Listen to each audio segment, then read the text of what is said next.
The three wolf princes had successfully crowned a cat. Unfortunately, the cat appeared ready to overthrow the monarchy. Rain whispered against the tall windows of Ravenfall Palace, painting silver trails across the glass while late afternoon light settled softly over the forgotten Eastern Library.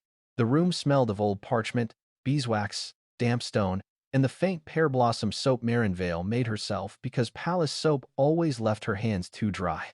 Maren had been shelving a stack of history books when she heard a suspicious whisper. "Hold him still. I am holding him. He has claws, Roven." "Princes do not fear claws." A sharp hiss followed. Then someone yelped. Maren slowly closed her eyes. She already knew this involved Bramble. At 29, Maren had learned that silence inside the Eastern Library usually meant peace. Whispering meant trouble. Whispering involving three royal princes meant expensive trouble. She rounded the bookshelf, then stopped. Prince Rowan, 10 years old and usually serious enough to attend a war council, stood beside a velvet chair holding a crooked crown woven from silver flowers. Prince Finn, 8, crouched nearby with dried fish in one hand.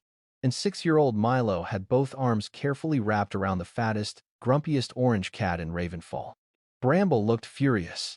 Not frightened. Furious. His tail lashed against Milo's sleeve while his golden eyes promised consequences. Maren pressed her lips together. "What?" she asked softly. "Are you doing?" All three princes froze. Finn hid the fish behind his back. Rowan straightened. Milo continued holding Bramble. "We are conducting a coronation." Maren blinked. "A coronation?" "Yes. For my cat." Rowan nodded solemnly. "He has the temperament for leadership." Bramble hissed. Finn whispered, "See?" Maren's mouth twitched. She tried very hard to remain respectful. "Your Highnesses," Bramble once attacked a curtain because it moved. "Ever. Strong border policy," Finn said. That almost broke her. Then, Rowan stepped forward and carefully placed the tiny silver flower crown between Bramble's ears. It immediately slipped sideways. Bramble stared at them. His expression somehow became even more offended. Milo lifted one small hand. "Sir Bramble, by royal authority, you are now king of the Eastern Library." Silence. Bramble sneezed. The crown fell over one eye. Maren lost the battle. Her laughter escaped bright and warm, surprising even herself. She covered her mouth, but it was too late. Finn began laughing. Milo collapsed against the chair. Even Rowan's serious expression cracked. Bramble leaped down, crown still hanging crookedly from his head, and marched away with the dignity of an insulted emperor. None of them noticed the man standing beyond the rain-streaked glass doors. Alpha King Cassian Blackthorn had stopped beneath the covered garden walkway. He had come searching for his sons. Instead, he found himself watching Maren laugh. Her cheeks had turned pink, one hand rested against her stomach, her scent pear blossom, chamomile, and old paper warmed by sunlight drifted faintly through the open doorway. Cassian's wolf stirred, but Cassian barely noticed. His eyes were fixed on the silver flower crown. 6 years. It had been 6 years since his sons had made one.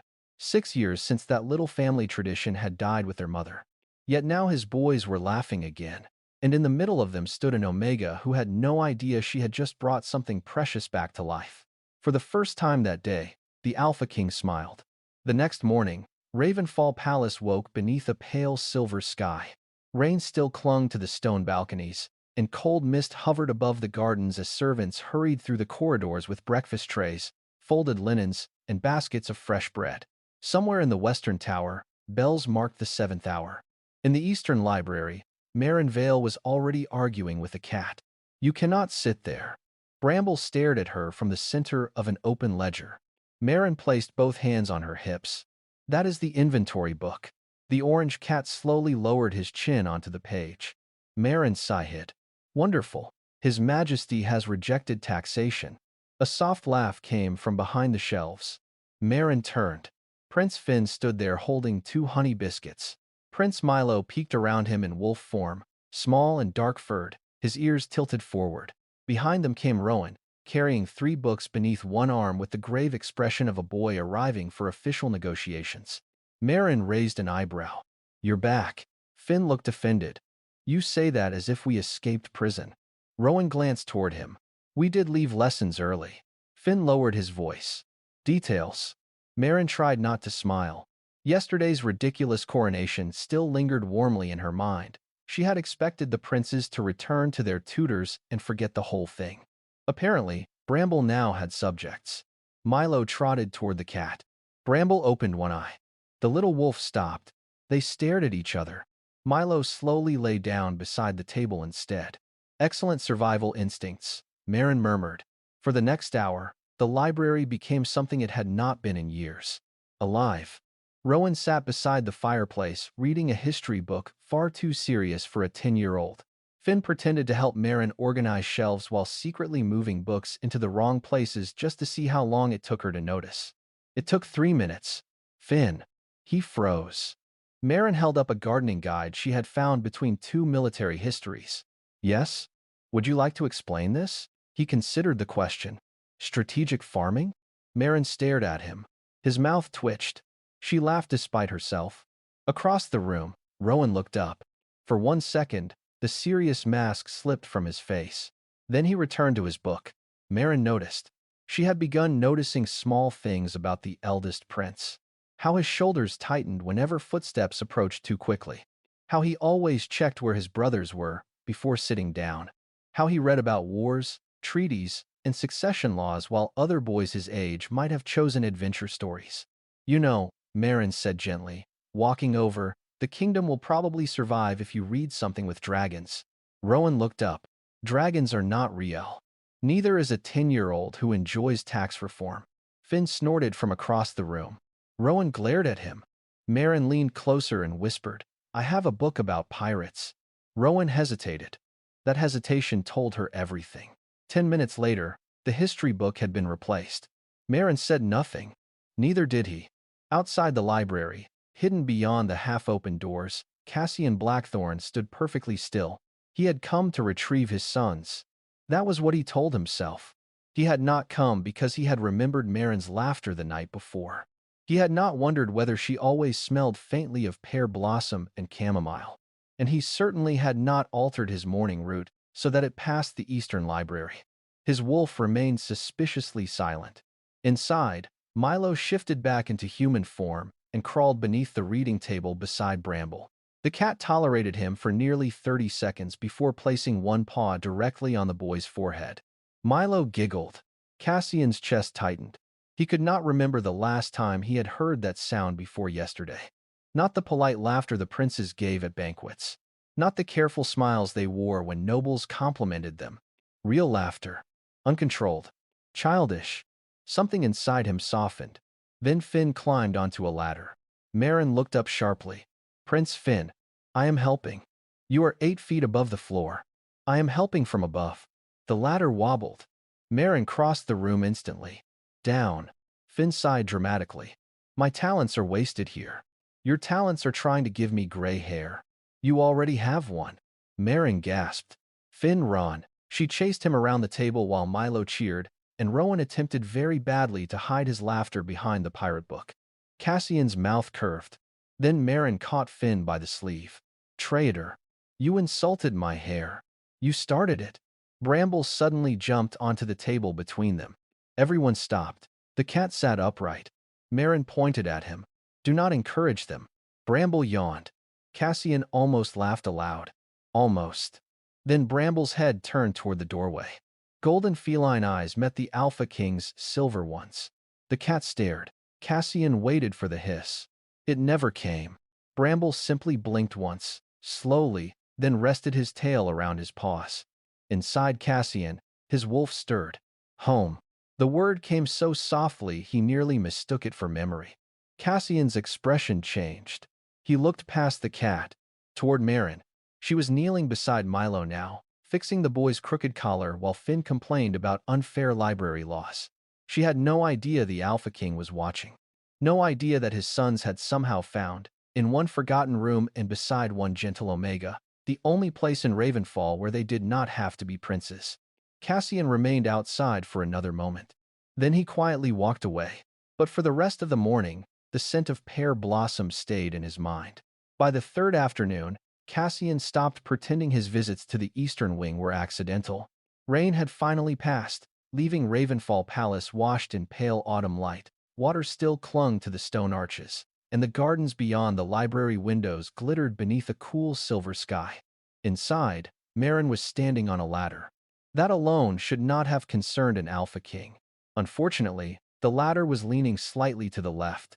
Cassian noticed immediately. So did his wolf. She is going to fall. Cassian ignored the thought. Maren stretched higher, trying to reach a book wedged on the top shelf. The ladder creaked. Cassian's jaw tightened. Maren. She startled so badly that the book dropped. Cassian caught it before it hit the floor. Maren looked down. Then her eyes widened. Your Majesty. Her foot slipped. Cassian moved faster than thought. One moment she was on the ladder. The next, his hands were around her waist. For a brief second, neither of them spoke. Maren's palms rested against his shoulders. Cassian could feel the warmth of her through the thin fabric of her dress. Her scent rose between them. Pear blossom. Chamomile. Old paper warmed by sunlight. His wolf went very still. Maren blinked. You caught me. Cassian looked at her. That was the general idea. A small smile touched her mouth. I thought kings usually ordered someone else to do that. Before Cassian could answer, Finn's voice came from behind a shelf. Papa catches people now? Silence. Cassian slowly looked over Maren's shoulder. Three faces appeared. Rowan looked deeply interested. Finn looked delighted. Milo looked as if he had just discovered the greatest secret in the kingdom. Cassian released Maren immediately. Maren stepped backward, cheeks turning pink. Finn grinned. I saw everything. You saw an accident, Cassian said. You looked worried. I was preventing an injury. You moved very fast. Cassian narrowed his eyes. Finn wisely disappeared behind Rowan. Maren pressed her lips together. Cassian looked at her. Do not laugh. That made it worse. Her shoulders shook. A soft laugh escaped. Cassian stared at her for a moment before his own mouth betrayed him. Just slightly. Milo noticed. Papa smiled. I did not. You did. Rowan lowered his book. You did. Cassian looked at his eldest son. Traitor. Rowan smiled. Something warm moved through the room. Maren felt it too.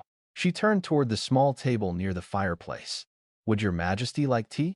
Cassian should have declined. He had council reports waiting. A border commander expected an answer before sunset. 3 ministers were probably searching for him. Instead, he said, yes. Finn whispered loudly to Rowan. He never says yes to tea. I heard that, Cassian said. Finn smiled innocently. Maren poured the tea. Cassian took the chair nearest the fire. Immediately, Bramble jumped onto it. Cassian stared at the cat. Bramble stared back. Maren froze with the teapot in her hands. That is usually your chair, she told Bramble. The cat closed his eyes. Finn covered his mouth. Cassian waited. Nothing happened. Bramble curled into a tighter ball. Maren cleared her throat. Your Majesty, apparently the throne is occupied. Finn made a choking sound. Rowan looked down quickly. Milo did not bother hiding his laugh. Cassian slowly turned toward Maren. Her eyes were bright with barely contained amusement. Are you asking the Alpha King to surrender his seat to a cat? No, she said carefully. I am informing the Alpha King that negotiation appears unlikely. Cassian looked back at Bramble. The cat's tail flicked. Cassian sat in the smaller chair. The princes erupted into laughter. Even Maren covered her mouth. Cassian shook his head. Your library has very little respect for authority. It had respect before the princes arrived. Unfair, Finn complained. For the next hour, Cassian stayed. At first, he simply watched. Then Maren noticed Rowan reading another military history. She took it gently from him. You promised me pirates. I finished it. There are 3 more. I should study. You are 10. I am the heir. The room became quieter. Cassian looked at his son. Rowan's shoulders had tightened. That familiar seriousness returned to his face. Before Cassian could speak, Maren sat beside the boy. You can be both. Rowan frowned. Both what? A future king and a child. The answer was simple, but Cassian felt it somewhere deep. Maren handed Rowan another adventure book. The kingdom does not need you today. Rowan looked toward his father. Cassian understood what the boy was asking. Permission. Cassian nodded. Rowan opened the book. A few minutes later, he He was smiling again. Cassian's chest tightened. He realized, with uncomfortable clarity, how many little things Maren had already noticed about his sons. She knew Finn hated closed doors. She knew Milo pretended to sleep when he was sad. She knew Rowan tried to carry responsibilities no child should carry. Cassian had loved his sons fiercely. He would have destroyed kingdoms for them. Yet somehow, in protecting them as princes, he had missed pieces of them as boys. Maren had not. When the afternoon light began to fade, Cassian rose. Maren walked him to the door. "Thank you for the tea." "You are welcome." "And for Rowan." Her expression softened. "He is a good boy." "I know. He is trying very hard to become you." Cassian glanced back at his son. "That worries me." Maren looked surprised. Cassian almost smiled again. As he stepped into the corridor, her scent followed him. Warm, gentle, familiar. His wolf stirred beneath his skin. "Home." Cassian stopped. His hand tightened around the book he had forgotten to return. He looked back through the half-open door. Maren was laughing quietly as Milo attempted to place a ribbon around Bramble's neck. Cassian stood there longer than necessary. Then he walked away, and for the first time in 6 years, the Alpha King found himself already missing a room he had only just left. For the next 2 days, Maren tried not to think about the way Cassian had looked back at her before leaving the library. She failed rather badly. It happened while she dusted shelves, while she sorted old manuscripts, while she poured tea and accidentally added honey twice because she had been remembering the warmth of his hands around her waist. Bramble noticed. Of course he did. The old orange cat sat on the windowsill watching her with narrowed golden eyes. Maren pointed at him. "Do not judge me." Bramble blinked. "I am not thinking about the Alpha King." His tail flicked. That was unnecessarily rude. A giggle came from beneath the reading table. Maren froze. Milo's small face appeared. "You were thinking about Papa." Maren nearly dropped the book in her hands. "I am absolutely not." Finn emerged beside him. "You said his name." "I said Alpha King. That is Papa." Rowan appeared last, looking deeply embarrassed on Maren's behalf. "Perhaps we should discuss something else." Maren gave him a grateful look. Then Finn grinned. "Like how fast Papa caught you." "Finn." Maren's cheeks warmed. The boys laughed. Even Rowan's mouth twitched. She should have been mortified. Instead, the room felt so warm, so ordinary, that she found herself smiling too. Then her gaze fell on something beneath the table. A small leather book. "Did one of you drop this?" Rowan's expression changed immediately. Maren bent and picked it up. The cover was worn soft with age. When she opened it, she found charcoal drawings. 3 wolf pups chasing ribbons. 3 little boys covered in flour. A dark-haired man asleep in a chair with one child on his chest and another curled at his feet. Maren smiled. Then she turned the page. Her smile faded. A silver-haired woman sat beneath a flowering tree. 3 tiny wolf pups crowded around her. In front of them stood an elderly hound wearing a crooked crown woven from silver blossoms. Maren went still. It was the same crown, the same little pattern Rowan had made for Bramble. She looked up. Rowan had stopped smiling. Finn stared at the floor. Milo pressed closer to Bramble. "Who is she?" Maren asked softly. No one answered. The silence felt different now. Not secretive. Tender. Fragile. Maren immediately wished she had not asked. "You don't have to tell me." A deeper voice came from the doorway. She was their mother. Maren turned. Cassian stood there. He wore no ceremonial cloak, only a dark charcoal coat, but the room changed around him anyway. Then, his eyes fell on the sketchbook. Something in his face broke so briefly, she almost thought she imagined it. Cassian crossed the room. Maren held the book out. "I'm sorry. I didn't know." His fingers brushed hers when he took it. The touch was brief. Still, warmth moved up Maren's wrist.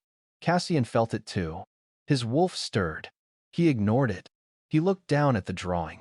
"Illyra made this." Milo lowered his head. Cassian's voice softened. "My Luna." Maren's chest tightened. She knew the old queen had died years earlier, but palace stories had made Luna Illyra sound almost mythical. Beautiful, graceful, beloved. This drawing was different. This was a mother laughing beneath a tree. Cassian ran one thumb over the edge of the page. Every year on Milo's birthday, she made a crown from silver bellflowers.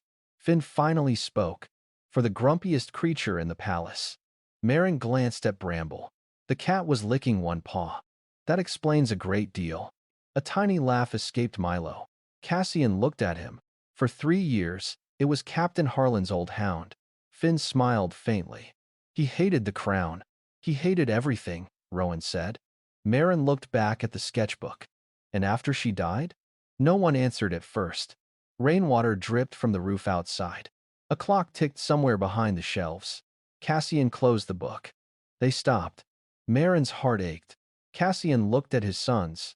The first year, Milo cried when he saw the flowers. Milo pressed his face against Bramble's fur. The second year, Rowan had every silver bellflower removed from the nursery garden. Rowan looked uncomfortable. I was angry. You were 8, Cassian said quietly. Finn stared at his hands. And after that? Cassian's jaw tightened. After that, no one mentioned it. Maren suddenly understood. The crown, the laughter, Cassian standing outside the library. His strange, quiet smile. Oh, the sound escaped before she could stop it. Cassian looked at her. Maren swallowed. I laughed. Yes. I didn't know. I know. Her eyes lowered. I hope I didn't make something painful seem foolish. Cassian's expression changed. He stepped closer. No. Maren looked up. His silver eyes were softer now. You did the opposite. She said nothing. Cassian glanced toward his sons. They remembered her. His voice lowered. And they did not break. For a moment, Maren forgot how to breathe. Across the room, Finn placed another dried fish beside Bramble. Milo whispered, Mama would have liked him. Bramble immediately stole both pieces. Finn gasped. Maren laughed softly through the ache in her chest. Cassian looked at her again. That same warmth reached his eyes. Maren noticed this time, and for one dangerous little second, she wondered if the Alpha King had been smiling because of the memory. Or because of her. The silver flower crown remained on the library table long after the princess had gone. Maren noticed it every time she crossed the room. By morning, the petals had begun to curl at the edges. By afternoon, Bramble had tried to sleep on it twice. By evening, Maren had moved it to the highest shelf she could reach without risking another embarrassing rescue by the Alpha King. She told herself that was the only reason. Bramble watched from the windowsill. Maren pointed at him. No commentary. The cat yawned. You are becoming unbearable since your coronation. His tail flicked once. Outside, Ravenfall Palace glowed beneath a clear autumn sunset. The storm clouds had finally broken apart, leaving the western sky streaked with soft gold and rose. Somewhere below, soldiers changed watch. Dinner bells echoed faintly through the courtyards. The eastern library remained quiet. Too quiet. Maren realized she had begun expecting 3 sets of footsteps every afternoon. That realization made her smile. Then it made her strangely lonely. The door opened. Maren looked up too quickly. Cassian entered alone. Her heart did something inconvenient. Your Majesty. His silver eyes moved over her face. You sound disappointed. Maren blinked. I do? My sons are not with me. Oh. She immediately looked back at the books in her hands. Cassian's mouth almost curved. They are being punished. That caught her attention. What did they do? Finn convinced Milo that the royal laundry chute was a secret military passage. Maren stared. Cassian continued with complete seriousness. They reached the kitchens. She pressed her lips together. Was anyone injured? No. Then I am afraid that is extremely funny. Cassian exhaled through his nose. I suspected you would say that. Maren laughed. The sound warmed the room. Cassian had begun noticing how quickly his body recognized it. His shoulders loosened. His wolf quieted. Even the tightness behind his ribs eased. He did not like how much that mattered. He liked it even less when Maren stopped laughing. Her gaze had moved toward the crown. Cassian followed it. For a moment, neither spoke. Then Maren said quietly, I've been thinking about what you told me. Cassian's expression changed. You should be careful doing that. She looked at him. Thinking? About things I tell you. A small smile returned. Are kings usually this alarming? Only the competent ones. That sounds suspiciously convenient. He almost laughed. Maren enjoyed that tiny victory more than she should have. Then her expression softened. I keep wondering whether the boys were ready. Cassian looked toward the window. For the tradition? She nodded. To remember her that way. The answer took time. When Alira died, everyone told them to be strong. Maren remained silent. Cassian's scent deepened slightly, cedar smoke and winter pine touched by something colder. Rowan stopped crying first. He was only 4. He believed that made him helpful. Maren's chest tightened. Finn began hiding food in his room. She looked at him. Why? He thought people disappeared when they left for too long. Cassian's jaw hardened. He wanted supplies ready in case we all had to leave suddenly. Maren swallowed. And Mello? Cassian looked toward the crown. He was too young to understand death. His voice lowered. For months, he asked why his mother was taking so long to come home. The library seemed to grow still around them. Maren wanted to reach for Cassian. She did not. Not yet. Instead, she stood beside him, close enough that their sleeves almost touched. Cassian noticed. So did his wolf. He could smell pear blossom beneath the old paper scent of the library. Warm, gentle, steady. Maren said softly, maybe they weren't trying to replace the memory. Cassian looked at her. Maybe they were trying to make room beside it. Something in him shifted. He had spent 6 years treating grief like a room that needed to remain untouched. Nothing moved. Nothing changed. Nothing new was allowed inside. He had believed that was loyalty. Now Maren stood beside him suggesting something different. That memory could remain sacred without remaining painful forever. They laughed, he said. Maren looked at the crown. Yes. The first year after Alira died, Milo screamed when he saw silver flowers. Cassian's voice grew quieter. Yesterday, he put them on a cat. That made Maren smile through the ache. A very important cat. Cassian glanced toward Bramble. The orange animal was washing his stomach with complete indifference. Apparently, Maren turned back to him. Perhaps that is healing. Cassian's eyes remained on her. She became aware of how close they were. The silence changed. Warmer now. More dangerous. Then Bramble jumped from the windowsill. He landed directly on Cassian's boot. Cassian looked down. Bramble sat on his foot. Maren started. He likes you. He is crushing my toes. That may be affection. Cassian lifted one eyebrow. Your standards are concerning. Maren laughed again. This time, Cassian did too. It was low and brief.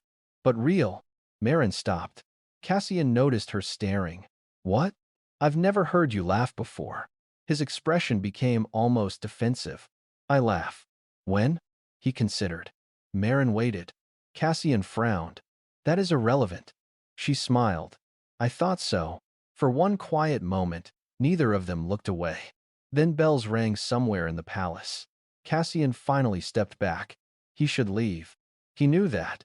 Instead, he asked, will you be here tomorrow? Maren's brows lifted slightly. I work here. I know. A faint warmth entered her cheeks. Cassian realized too late how the question had sounded. His wolf was delighted. He was not. Maren rescued him gently. Yes, I'll be here. Cassian nodded once. Then he left. That night, he discovered something he had not experienced in years. His wolf slept peacefully. No restless pacing beneath his skin.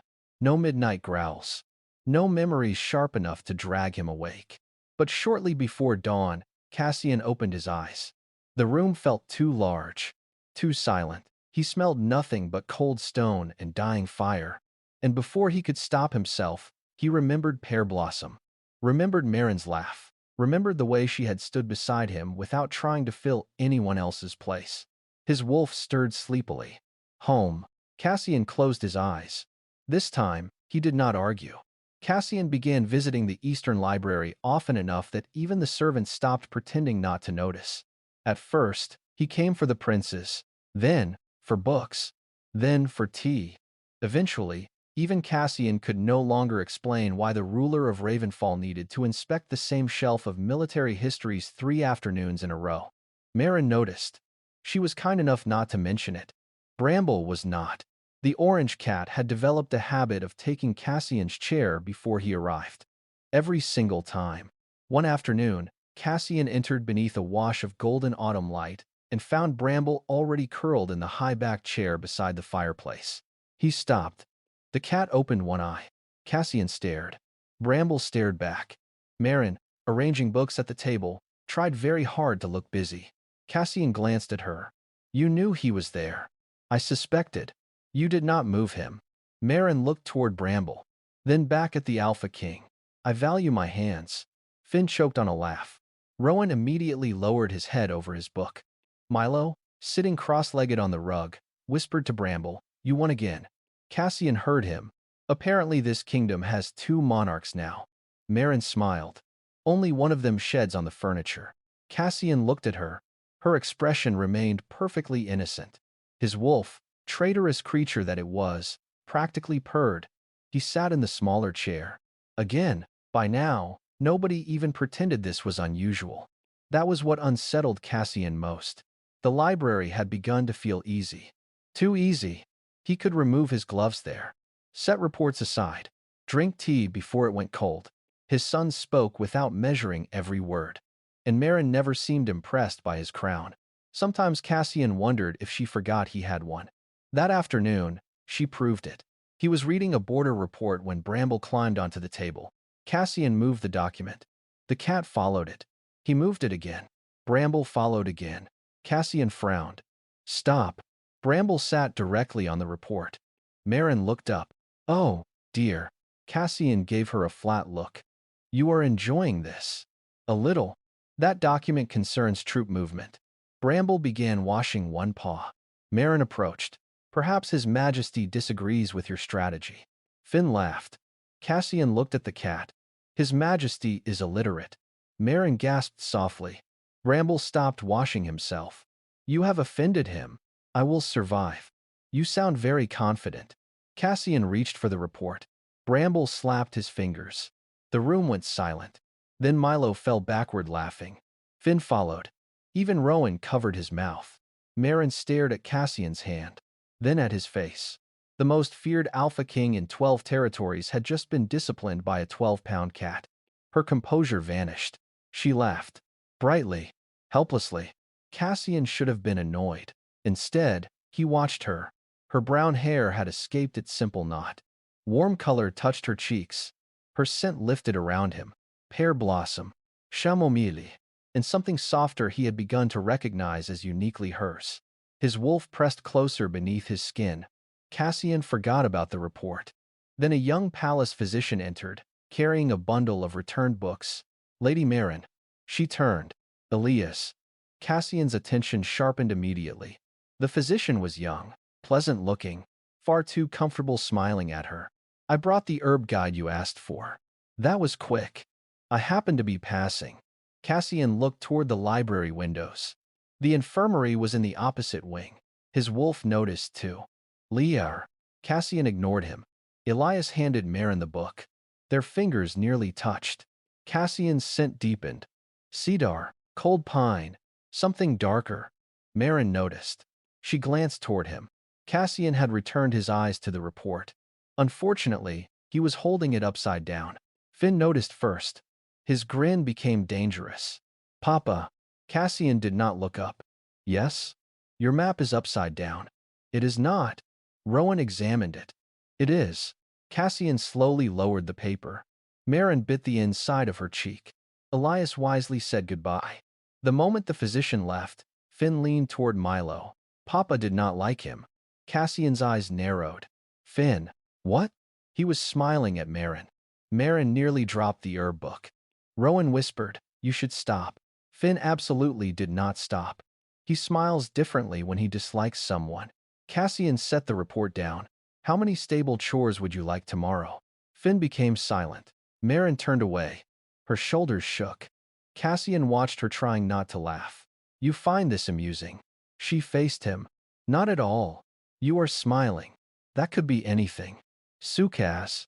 Maren considered. Seasonal allergies. Cassian stared. Then, despite himself, he laughed. A real one this time. Low. Warm. Maren's smile softened. For a moment, the princes disappeared from his awareness. The room disappeared. There was only her. and the strange feeling that every time Maren laughed with him, not at him, some locked part of his life opened a little further. Later, when the princes left for dinner, Cassian remained. Maren noticed him lingering near the door. No council tonight? There is always a council. Then shouldn't you be there? Probably. She smiled. Very responsible. Cassian looked at her. Would you prefer I leave? The question came out quieter than he intended. Maren's teasing expression softened. No. One word. That was all. But Cassian felt it settle somewhere deep. Maren returned to stacking books. He stayed. For another 20 minutes. Neither needed a reason. That night, Maren found a small wooden box outside the library door. Inside was a new pair of wool-lined gloves. No note. No royal crest. Nothing identifying the sender. She smiled anyway. The previous morning, she had complained that her fingers were always cold. Only one person had heard. The next afternoon, Cassian arrived. Maren wore the gloves. He glanced at them once, then quickly looked away. They're warm, she said. Cassian picked up a book. I'm glad. Maren's smile deepened. You have no idea what I'm talking about, do you? No. Bramble stared at him. Cassian stared back. Maren laughed softly, and for the first time in 6 years, the Alpha King discovered that being caught caring did not feel nearly as dangerous as he had expected. The rumors began quietly. They always did. A servant lowered her voice when Maren passed. 2 noble women stopped speaking the moment she entered a corridor. A kitchen maid who usually smiled at her suddenly looked away. At first, Maren pretended not to notice. Ravenfall Palace had always been full of whispers. Someone was always marrying badly, spending too much, insulting the wrong duke, or wearing the wrong color to dinner. Maren had survived years by staying beneath that noise. Invisible people rarely became targets. That had once been one of the few advantages of being an unimportant Omega. Unfortunately, she was no longer invisible. Not after the Alpha King had begun visiting the Eastern Library almost every afternoon. Not after the princes had started calling for her by name. And certainly not after several servants had seen Cassian Blackthorn carrying a box of rare winter tea toward her rooms. Maren had returned the tea. Cassian had sent it back. She had returned it again. The third time, the box arrived with a note. The palace owns the tea. I am merely relocating it. Maren had laughed for 5 full minutes. That had probably been a mistake, too. By noon, she was crossing the central gallery when Lady Seraphine Voss appeared beside her. Seraphine was beautiful in the effortless way powerful women often seem to be. Tall, elegant, dressed in pale blue silk, she carried the scent of white roses and cold amber. Maren Vale. Maren stopped. My lady. Seraphine's gaze moved over her simple brown dress. I hear the princes are very fond of you. Maren smiled politely. They are kind, boys. And the king? The question landed softly. Too softly. Maren's fingers tightened around the books in her arms. I serve in his palace. Seraphine smiled. That was not what I asked. Maren said nothing. Seraphine stepped closer. There are women in this court who have spent their entire lives being trained to stand beside a king. Her voice remained pleasant. That kind of position requires bloodline, education, alliances, political understanding. Maren looked at her. I organize books. Yes. Seraphine's smile sharpened. That is precisely my point. Maren had heard insults before. Poor Omega. Forgotten family. Too quiet. Too ordinary. Usually, they passed through her like cold wind. This one stayed, because Seraphine had not sounded cruel. She had sounded reasonable. That was worse. That afternoon, the princes arrived at the library and immediately noticed something was wrong. Maren was too busy, too cheerful, too careful. Finn watched her rearrange the same shelf twice. You already did that. I like organization. You put poetry with medical books. Maren stopped. Finn folded his arms. You're acting strange. I am always strange. That is true. Thank you. Milo ran toward her with Bramble in his arms. The cat looked deeply offended. Can we stay until dinner? Maren hesitated. That tiny hesitation changed everything. Rowan saw it. His expression tightened. We have lessons. Finn looked at him. No, we don't. We don't know. Maren understood what Rowan was doing. protecting her. Again, her chest ached. You should probably go with your tutor today. Milo's smile disappeared. But we always stay. Not today. Why? Maren crouched in front of him. Because I have work. Milo looked around the nearly empty library. You always have work. She forced a smile. More today. He stared at Hare, then slowly put Bramble down. The cat immediately walked back to Maren. Traitor. Milo shifted into wolf form without warning. His small dark body trembled once before he turned toward the door. Maren's heart broke. Milo. He kept walking. Finn followed, angry and confused. Rowan remained behind for one moment. You don't want us here? Maren's throat tightened. That is not true. Then why are you sending us away? Because people were watching. Because she was afraid. Because every smile between her and Cassian now felt like something that could be used against his sons. But she could not say that to a 10-year-old. So she whispered, sometimes caring about someone means making things easier for them. Rowan looked at her for a long moment, then said quietly, that sounds like something adults say before they leave. He walked away. Maren stood motionless after the door closed. Bramble rubbed against her ankle. She looked down. Please don't. The cat sat beside her. Maren blinked quickly. That evening, Cassian arrived. Alone. He immediately noticed the silence. No Finn arguing. No Milo beneath the table.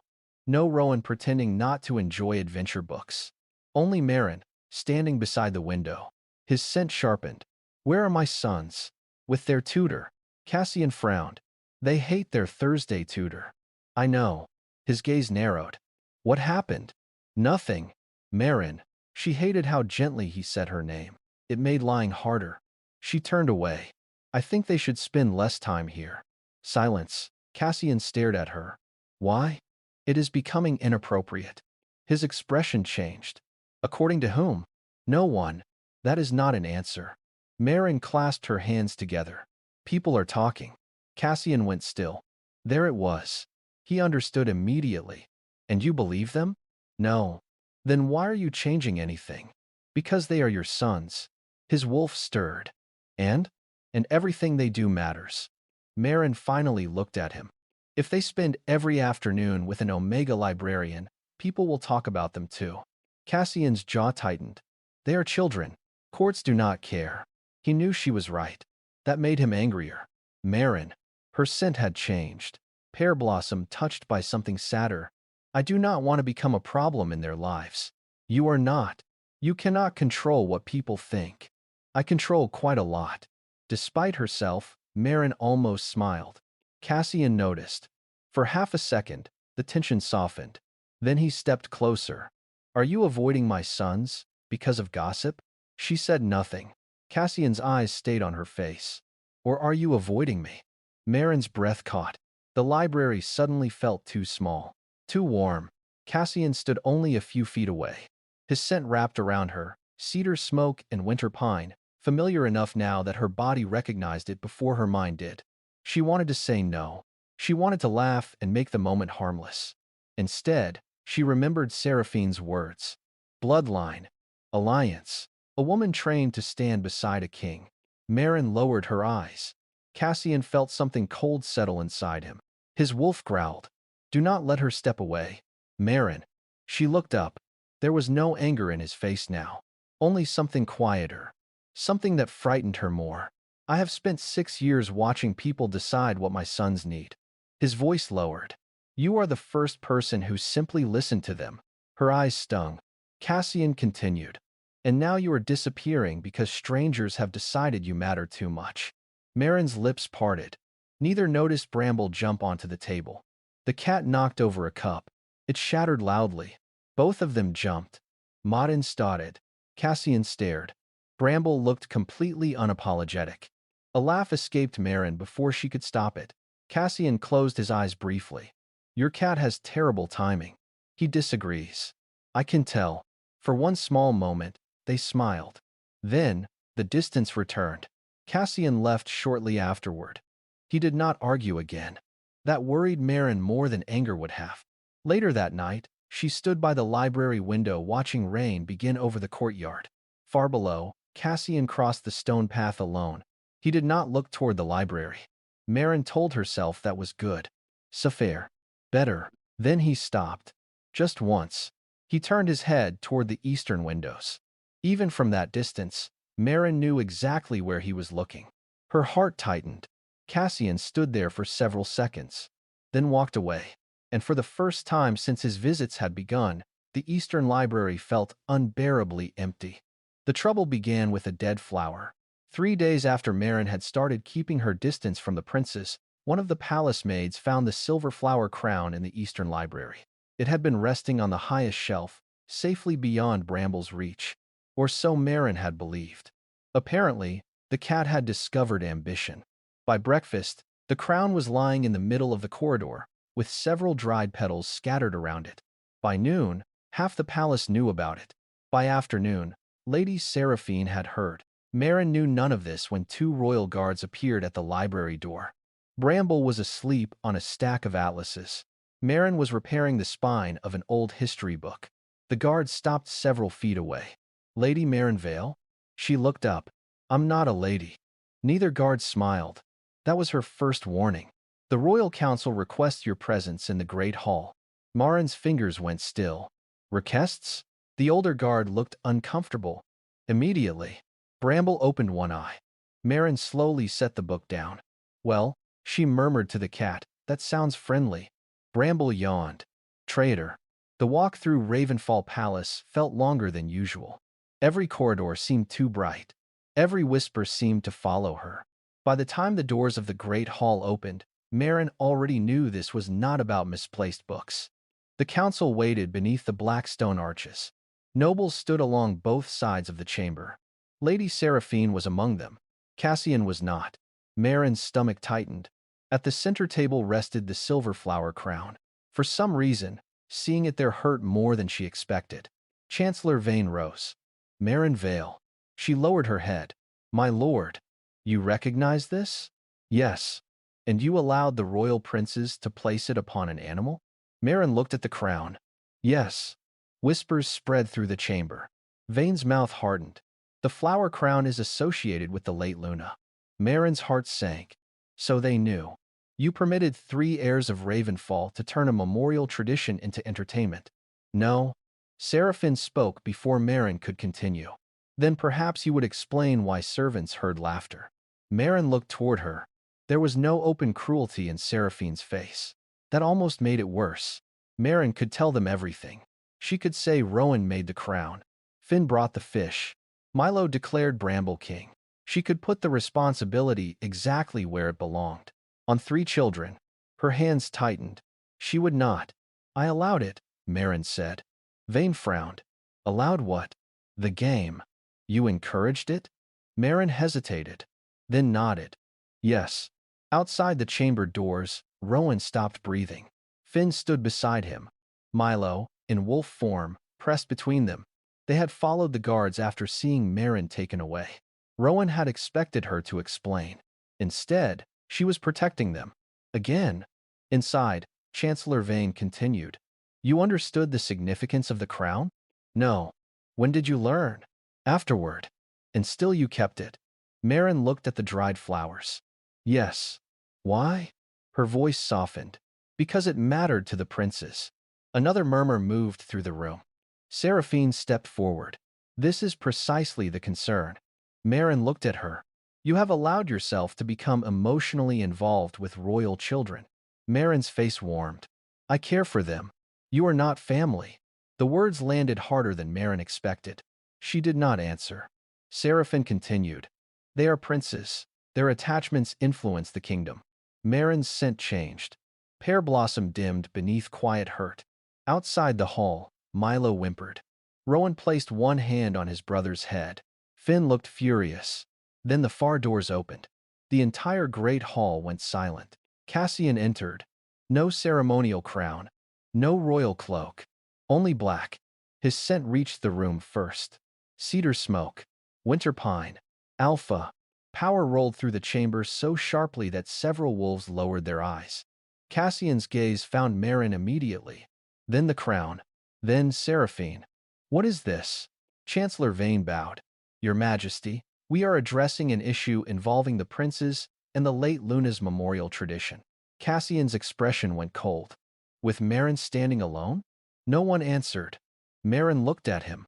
Something in her chest loosened despite herself. Cassian crossed the room. He stopped beside her. Not in front. Beside. The distinction was small. Everyone noticed. Vane cleared his throat. The Omega admitted responsibility. Cassian turned toward Maren. Did you? She met his eyes. I allowed the game. His jaw tightened. Of course, she had taken the blame. He should have expected nothing less. Cassian looked toward the doors. His wolf had already scented his sons. Roven. The boy froze outside. Cassian's voice remained calm. Come in. The three princes entered slowly. Milo shifted back into human form and immediately moved closer to Maren. Cassian looked at his eldest son. Who made the crown? Rowan swallowed. I did. Who brought the fish? Finn raised one hand. I did. Cassian looked at Milo. The youngest prince whispered, I made Bramble king. For one dangerous second, Finn almost smiled. Cassian's eyes flicked toward him. The smile vanished. Then Milo added quietly, Maren only laughed. The words changed something in the room. Cassian walked toward the table. He picked up the dried crown. Several petals fell onto his palm. His expression softened. 6 years seemed to pass behind his eyes. Chancellor Vane spoke carefully. Your Majesty, regardless of intent, the symbolism, you see symbolism. Cassian's voice stopped him. Silence. Cassian turned. You see a crown placed on a cat. No one moved. His gaze traveled across the council. My sons saw their mother. Maren's breath caught. Cassian held the crown gently. The first year after Alira died, Milo screamed when he saw silver flowers. Milo lowered his head. The second year, Rowan destroyed every bellflower in the nursery garden. Rowan stared at the floor. After that, they stopped making the crown. Cassian looked at Maren. Until her. The room seemed to shrink around that one word. Hair. Maren felt every eye turn toward her. Cassian continued. She did not teach them to mock Alira. His voice lowered. She gave them a place where remembering her did not hurt quite so much. Seraphine's expression changed. For the first time, she had no immediate answer. Cassian stepped closer to Maren. You accused her of dishonoring my family. His silver eyes hardened. She did the opposite.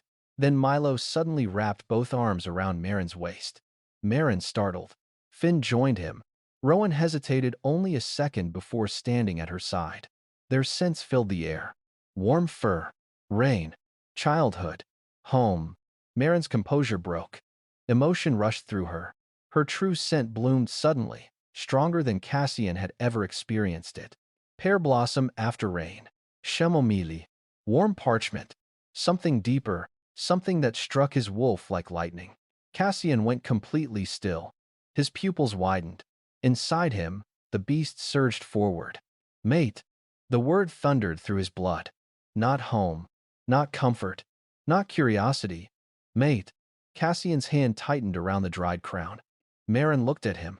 His face had changed. The cold control was gone. For one heartbeat, she saw something raw beneath it. Something almost frightened. Your Majesty? Cassian forced himself to breathe. He could hear every heartbeat in the hall. But hers was the only one that mattered. And suddenly, the greatest threat in the Great Hall was no longer the council. It was the fact that the Alpha King had finally understood exactly what Marenvale was to him. For several seconds, nobody moved. Maren still had Milo's arms wrapped around her waist.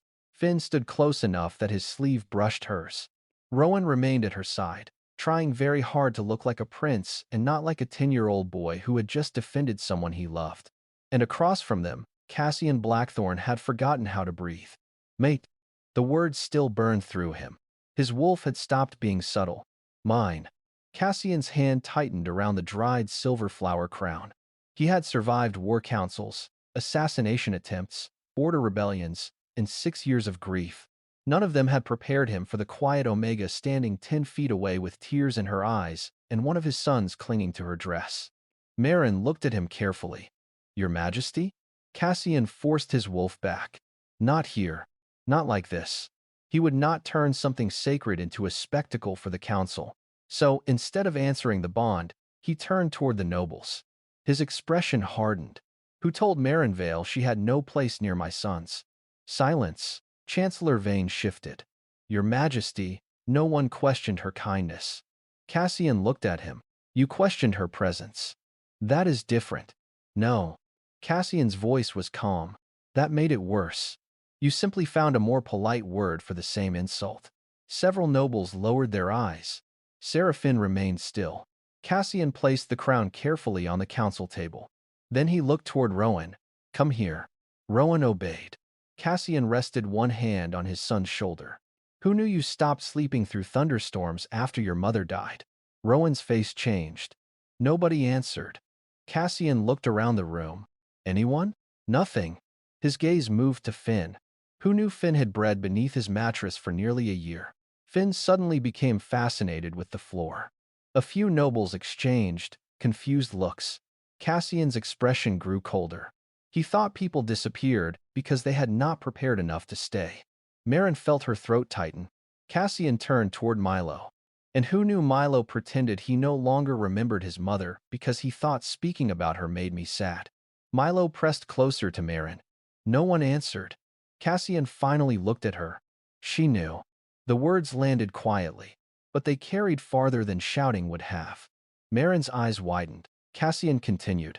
She knew because she listened.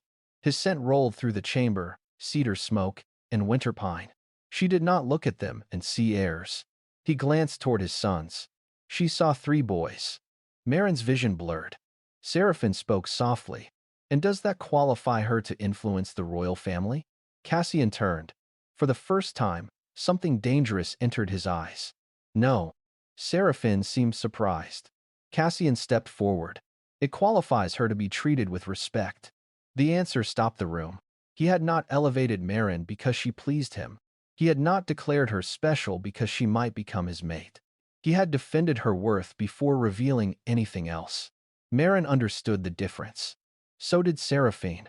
Cassian continued. If any person in this palace insults Marenvale for showing my children kindness, they insult my judgment as their father. As he came in, Finn's eyes widened. Milo smiled. Rowan looked quietly proud. Maren stared at Cassian. She had spent most of her life being defended only when someone needed something from her. This felt different. Cassian was asking for nothing. That frightened her almost as much as it warmed her. Chancellor Vane bowed. Understood, Your Majesty. Cassian's gaze swept across the room. This matter is finished. The council began to disperse. Maren released a breath she had not realized she was holding. Finn immediately whispered, Does this mean Bramble is still king? Cassian closed his eyes. Milo nodded seriously. He was never removed. Rowan muttered, That is not how monarchy works. Finn looked at him. You are literally a monarchy. Maren made a small sound. She tried not to laugh. Failed. Cassian turned toward her. There it was again. That laugh. Warm. Soft. His wolf surged so hard that Cassian nearly growled aloud. Maren noticed the sudden change in his scent. Her laughter faded. Are you all right? No. The answer came too quickly. Finn's eyebrows rose. Cassian corrected himself. I am fine. You just said no. Cassian looked at his son. Go to dinner. Finn grinned. With great pleasure. Rowan took Milo's hand. The 3 princes started toward the doors. Then Milo turned back. Is Maren coming? Cassian and Maren looked at each other. Maren hesitated. I should return to the library. Milo's ears seemed to droop even in human form. Cassian noticed. So did Maren. She sighed. Perhaps after dinner. Milo brightened instantly. The princes disappeared through the doors. The great hall emptied around them. Soon, only Maren and Cassian remained. The silence felt very different without witnesses. Maren looked at the dried crown on the table.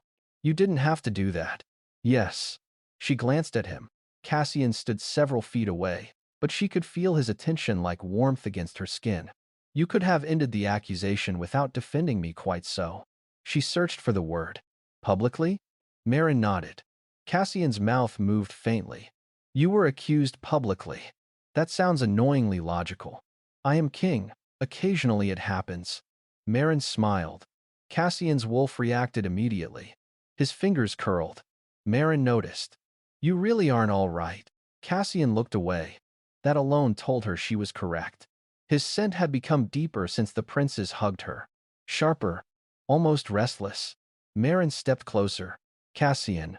It was the first time she had used his name without a title. His head turned immediately. The bond between them tightened. Maren felt it then. Not clearly. Not enough to understand. Just warmth spreading beneath her ribs. Her breath caught. Cassian heard it. He stepped back. The movement hurt more than she expected. Maren frowned. Did I do something? No. Then why are you backing away from me? Because if he stayed close, his wolf wanted to bury his face against her neck and breathe until the world disappeared. Because he finally knew what she was. Because the last woman fate had given him had died in his arms. Cassian could not say any of that yet. So, he chose the safest truth. I am trying to be careful with you. Maren's expression softened. I'm not made of glass. I know. His voice lowered. That is not what frightens me. Before she could ask what he meant, Bramble appeared through the half-open door. The cat walked directly into the great hall. Maren blinked. How did you get here? Bramble ignored her. He crossed the floor, jumped onto the council table, and sat directly beside the silver crown. Cassian stared at him. Maren laughed quietly. He came for his property. Of course he did. Bramble placed one paw on the crown. Cassian looked at Maren. She was smiling again. And despite everything inside him shouting to run from what this could become, Cassian smiled back. Maren saw it. This time, clearly. Not for the princes. Not for the memory. For hair. And suddenly, the space between them felt far more dangerous than any council chamber ever had. Cassian avoided the Eastern Library for 2 days. By the second afternoon, everyone noticed. Finn noticed first. He's hiding. Rowan looked up from his book. Papa does not hide. Finn bit into a biscuit. He is doing an excellent impression of it. Milo, curled in wolf form beside Bramble, lifted his head. Maren pretended not to listen. She was reorganizing a shelf that did not need reorganizing. Again, Bramble watched her. She pointed at him. Not a word. The cat blinked. Finn grinned. You miss him too. Maren nearly dropped a book. I do not. Rowan sighed. You moved that book 3 times. Maren stared at the shelf. Unfortunately, he was right. Across Ravenfall Palace, Cassian was suffering just as badly. He sat through council meetings without hearing half the discussion. He signed 2 documents in the wrong place. At dinner, he reached for a second cup of tea before remembering Maren was the only person who ever added honey exactly the way he liked it. His wolf had become unbearable. Go to her. Cassian ignored him. Coward. Cassian's jaw tightened. I have commanded armies. His wolf remained unimpressed. Yet one woman smiles at you and you flee. Cassian pushed back from his desk. The problem was not Maren. That was what frightened him most. She had done nothing wrong. She had not demanded anything. She had not tried to replace Alira. She had simply stepped into the empty places of his life without asking, carrying warm tea, soft laughter, and that ridiculous, grumpy cat. And now Cassian knew she was his mate. 6 years earlier, he had held Alira while the warmth left her body. He remembered blood on his hands. The silence afterward. His sons crying behind a locked door because he could not make himself stand. Love had not made him weak. Losing it had. Cassian had no desire to discover whether he could survive that twice. That evening, he finally went to the library. Maren was alone. Almost. Bramble slept beside the fire. She looked up when Cassian entered. Her expression brightened before she could hide it. That tiny reaction nearly ruined him. You're alive. Cassian paused. So I am. I was beginning to wonder. Were you? Maren lowered her eyes to the papers in front of her. A little. His wolf practically howled. Cassian stepped closer. I had work. Of course. Her tone was too polite. He knew immediately she did not believe him. Maren continued sorting papers. Cassian watched her for several seconds. Then she said, You know, if you are going to avoid me, you should at least become better at lying. Cassian went still. Maren looked up. There was no anger in her face. That somehow made it worse. I am not avoiding you. Bramble opened one eye. Maren glanced at the cat. Even Bramble disagrees. Cassian frowned. Your cat is not qualified to judge me. He has strong opinions. He has no employment. He is retired. Cassian almost smiled. Maren did. The warmth between them returned immediately. Then Cassian's expression changed. Maren saw it. The smile faded from her face. Did I do something? No. You keep saying that. Because it is true. Then why do you look like I am dangerous? The question struck deeper than she intended. Cassian looked away. Maren's scent softened. Cassian. Again. His name. No title. His wolf searched. Cassian closed his eyes. You should not say my name like that. Maren blinked. Like what? He looked at her. Like it belongs somewhere gentle. The library fell silent. Maren's heart beat faster. Cassian could hear it. He hated that he wanted to hear more. She stepped closer. Then tell me what is wrong. Cassian's control finally cracked. I know what you are to me. Maren stopped breathing. He continued before fear could silence him. My wolf knew before I did. Her scent changed. Warm pear blossom filled the air. What am I? Cassian's eyes met hers. Mate. The word hung between them. Maren did not move. Cassian stepped back immediately. There. That fear. He hated seeing it. But Maren was not afraid of him. She was stunned. You're sure? Yes. And that is why you disappeared? Cassian looked almost offended. I did not disappear. You missed tea twice. He stared at Hare. That is your evidence? You also stopped walking past the library every morning pretending you were inspecting windows. Cassian froze. Maren folded her arms. I knew. He exhaled slowly. Despite everything, she smiled. Then, the smile softened. You are afraid. Cassian said nothing. Maren understood. Not of her. Of what came after.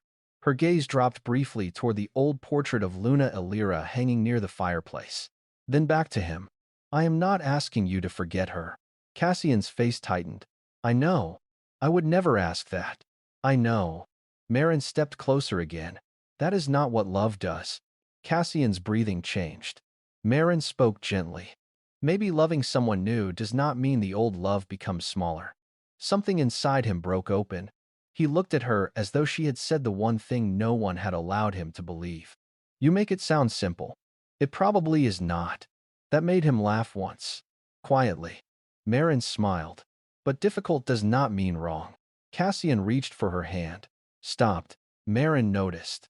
Then she closed the distance herself. Her fingers slipped into his. Cassian went completely still. Warmth moved through the bond. Not violent. Not consuming. Gentle. Like a door opening. His thumb brushed over her knuckles. Maren looked down. You are shaking. I am not. You are. I am the Alpha King. That does not appear to help. Cassian gave her a look. Maren laughed softly. And for the first time since learning she was his mate, the fear inside him loosened.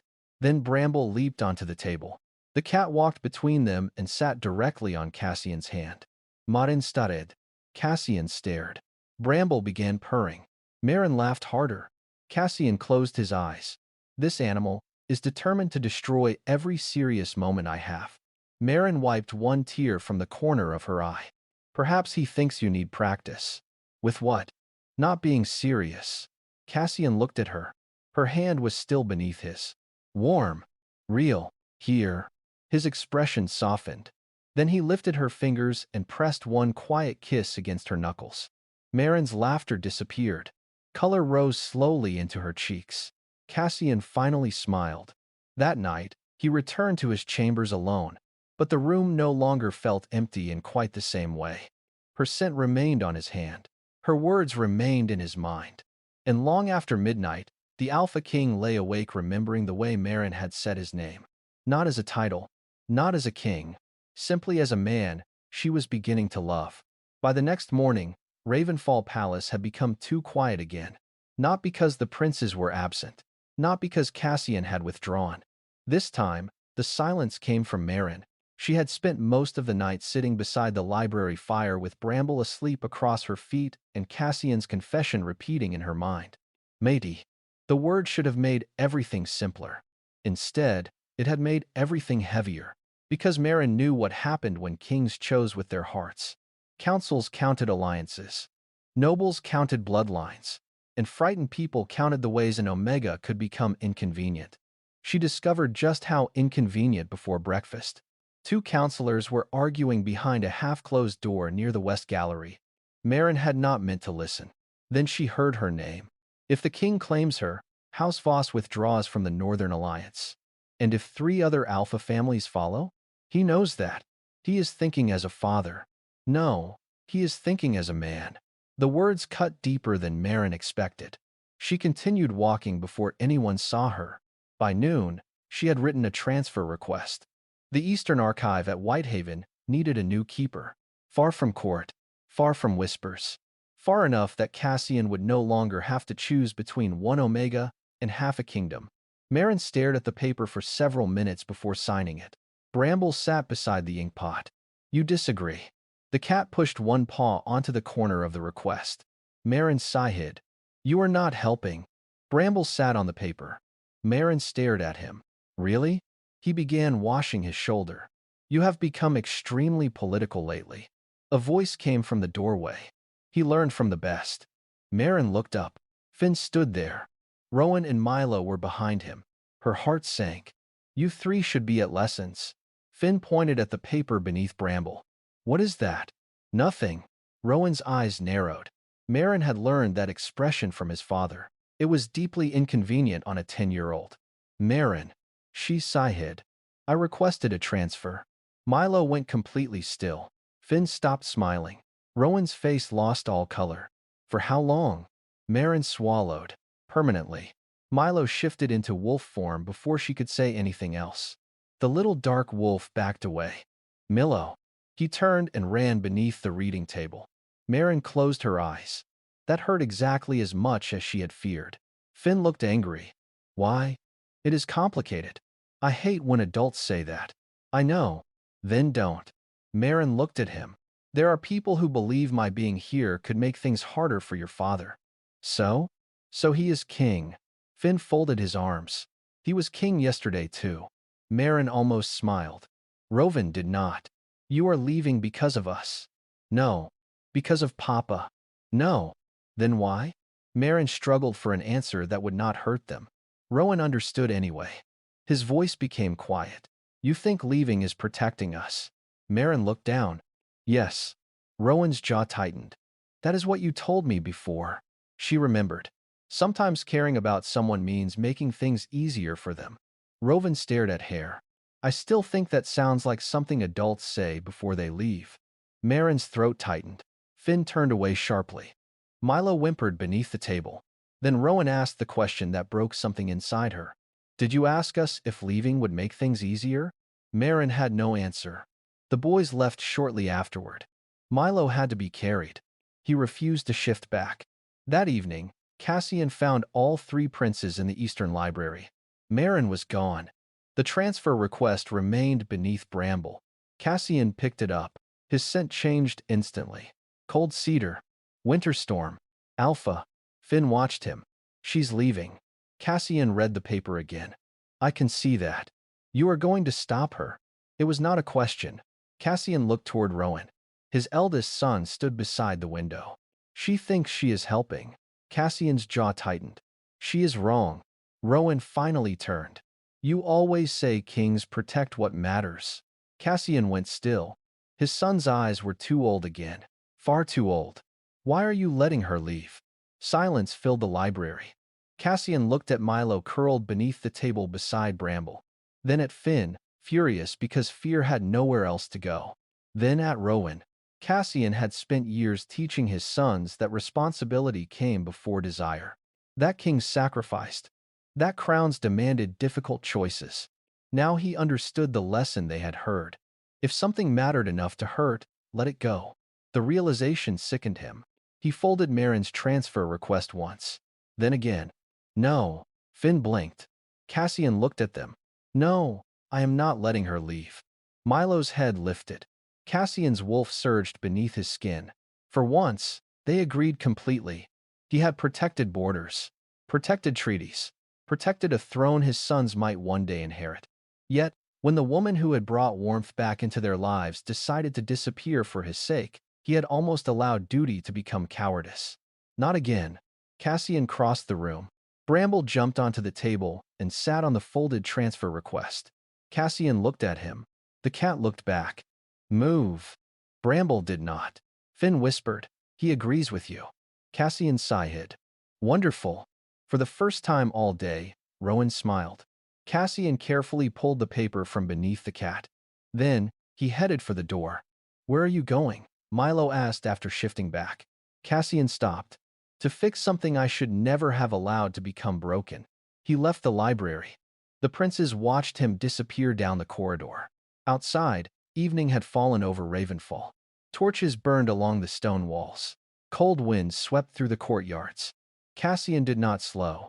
By the time he reached his chambers, his decision was made.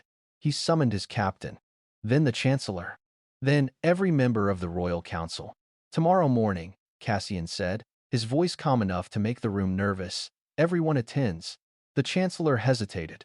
May I ask the subject, Your Majesty? Cassian looked toward the eastern tower. One window still glowed. Maren's window. His wolf pressed forward. Mate. This time Cassian did not resist the word. The future of my family. Later that night, Maren packed 3 dresses, 2 books, and 1 very angry orange cat. She folded Cassian's wool-lined gloves last. Her fingers lingered over them. She remembered warm tea, his rare laughter, the kiss against her knuckles. The way he had said times mate times as though the word frightened him because it mattered too much. Her eyes burned. Bramble climbed into the suitcase. Maren looked at him. You cannot pack yourself. He curled into a ball. Apparently, he could. A knock sounded at the door. Maren's heart jumped. She waited. No second knock came. When she opened the door, the corridor was empty. Only a small silver bellflower rested on the floor. Beside it lay a folded note. Maren opened it. 3 words. Do not leave. No signature. It did not need one. Her breath caught. Across the palace, Cassian stood alone beneath the cold night sky. He could have gone to her door. He had wanted to. Instead, he had stopped halfway there because tomorrow mattered. He did not want to ask Maren to stay while leaving her exposed to the same people who had made her believe she should go. First, he would make one thing clear to Ravenfall. Then he would ask her, not as Alpha King, not as ruler, as Cassian. And this time, if Maren still chose to leave, he would respect it. But he would not let fear make the decision for either of them again. By sunrise, Maren had packed everything except the cat. Bramble had rejected the suitcase. Then the basket. Then the blanket she had placed beside the door. At last, he had settled directly on top of her travel cloak with the stubborn expression of a creature prepared to defeat transportation itself. Maren stood over him. You understand that sitting on my coat will not prevent departure. Bramble slowly closed his eyes. She sighed. I admire the confidence. Outside her small palace room, Ravenfall woke beneath a clear autumn morning. Bells rang over the towers. Carriages rolled across the lower courtyard. Cold sunlight poured through the window, touching the stone floor with pale gold. Maren picked up the silver bellflower Cassian had left outside her door. Do not leave. 3 simple words. They had kept her awake most of the night.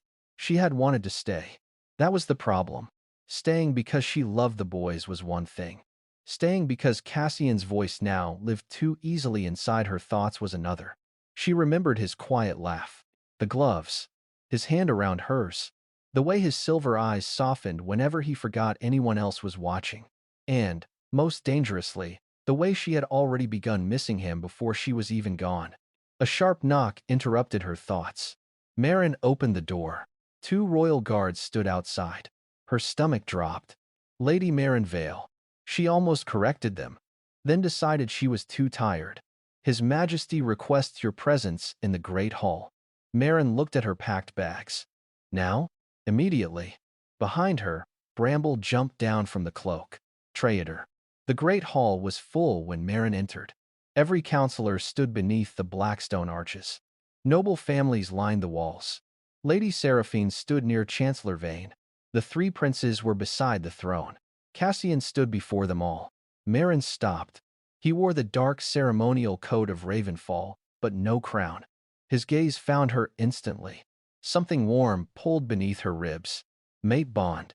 She understood it now. Not completely, but enough. Cassian waited until she reached the center of the hall. Then he spoke. Maren Vale requested transfer from Ravenfall Palace. Whispers spread. Maren's cheeks warmed. Cassian continued. She did so because she believed her presence threatened political alliances. His eyes moved over the council. She believed leaving would protect my sons. Rowan lowered his gaze. Cassian's voice hardened. She was wrong about one thing. Maren looked at him. She believed this decision was hers to carry alone. The chamber fell silent. Chancellor Vane stepped forward. Your Majesty, House Voss has legitimate concerns regarding succession stability. Cassian nodded. I know. Seraphine watched him carefully. Cassian turned toward the council. You may discuss treaties. He took one step down from the dais. You may advise me on borders, trade, and war. Another step, but you will not measure the worth of a woman by whether her bloodline makes your negotiations easier. No one moved. Cassian stopped in front of Maren. His scent reached her.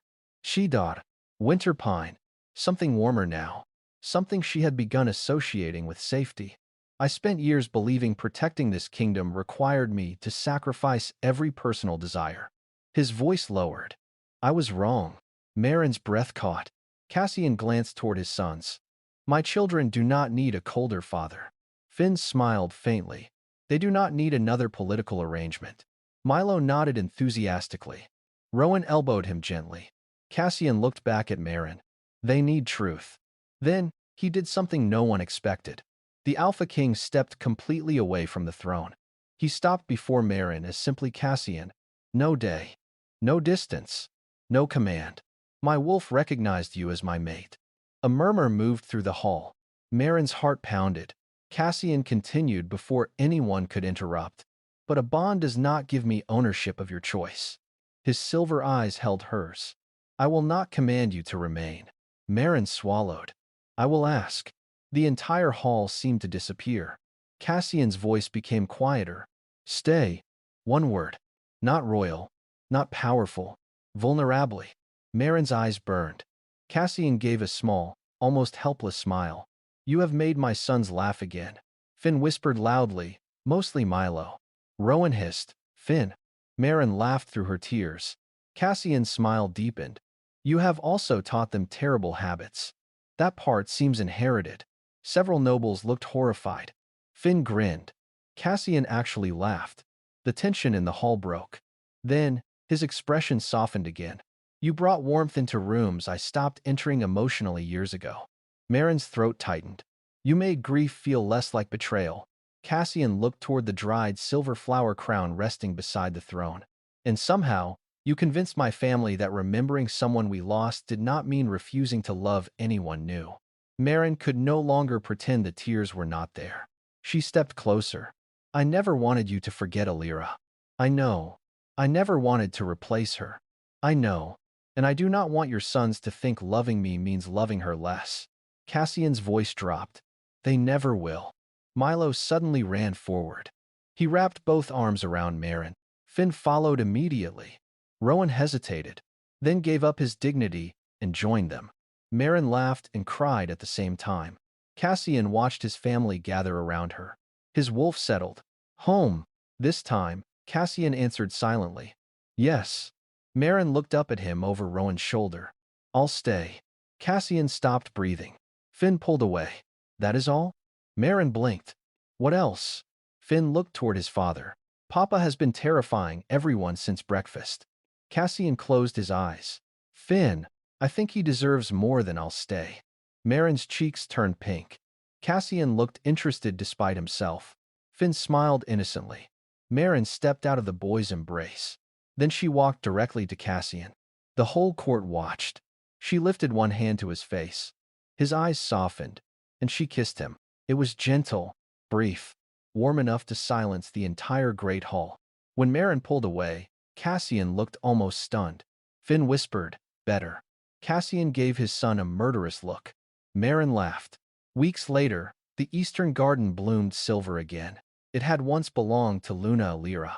Cassian had kept it untouched for 6 years. Now, the princes were running through it in wolf form. Maren sat beneath the old flowering tree, while Bramble slept beside her. Cassian approached carrying something behind his back. Maren narrowed her eyes. "What are you hiding?" "Nothing." "That sounds suspicious." Three boys immediately gathered around him. Finn looked terrible at keeping secrets. Rowan looked resigned. Milo was already giggling. Cassian finally revealed a small crown woven from silver bellflowers. Maren's smile faded into something softer. She looked toward Bramble. "Oh no." The cat opened one eye. Milo shook his head. "Not him." Maren blinked. "Then who?" Cassian stepped closer. He placed the little crown gently on her head. Maren went still. The flowers smelled fresh and sweet in the evening air. Cassian's fingers brushed her hair. "This one is for you." Her eyes filled. Before she could answer, Bramble jumped onto the bench. He swatted the crown from her head, grabbed it in his teeth, and ran. Silence. Finn screamed. The king stole the crown. All three princes chased him. Maren burst out laughing. Cassian stared after them, then at her. She turned. This time, she caught him watching. His smile was warm, unhidden, entirely hers. Maren stepped closer and slipped her hand into his. "You were smiling at me that first day too, weren't you?" Cassian pretended to think. "Possibly." "Possibly?" "I was distracted by the constitutional crisis involving your cat." She laughed again. Cassian lifted her hand and kissed her knuckles. Beyond them, three wolf princes chased Bramble through the silver flowers while the stolen crown bounced crookedly between his ears. No one replaced the woman they had lost. No one needed to. They carried her memory forward. And beside it, without guilt and without fear, they made room for something new. A family that had once learned how to survive grief had finally remembered how to live. And this was where Maren and Cassian's story finally grew quiet. If you were still here with them after all of that, perhaps there was something in their journey that felt familiar to you too. Being misunderstood could hurt almost as deeply as betrayal. Maren had been judged for caring, pushed aside because of her place in the world, and made to feel that simply existing near people she loved could become a problem. But she never begged anyone to recognize her worth. She did not humiliate herself for approval. And when staying seemed to demand that she lose her dignity, she was willing to walk away even though leaving hurt. That mattered, because we could not control who misunderstood us, who whispered behind our backs, or who decided we were not enough. But we could decide whether we abandoned ourselves trying to convince them otherwise. Maren chose her dignity before she chose love. And only after she chose herself could she return to Cassian without fear, without begging, and without becoming smaller to fit beside him. That was a quiet kind of strength. Not loud, not dramatic, just steady. Although Bramble would probably insist that true strength also required a crown and at least 2 pieces of dried fish. If this story reminded you to protect your own dignity, leave just that one word in the comments. Dignity. And if you enjoyed spending this time with Maren, Cassian, 3 mischievous princes, and 1 extremely opinionated cat, you could leave a like, share the story with someone who might need it, and subscribe so we could meet again in the next one.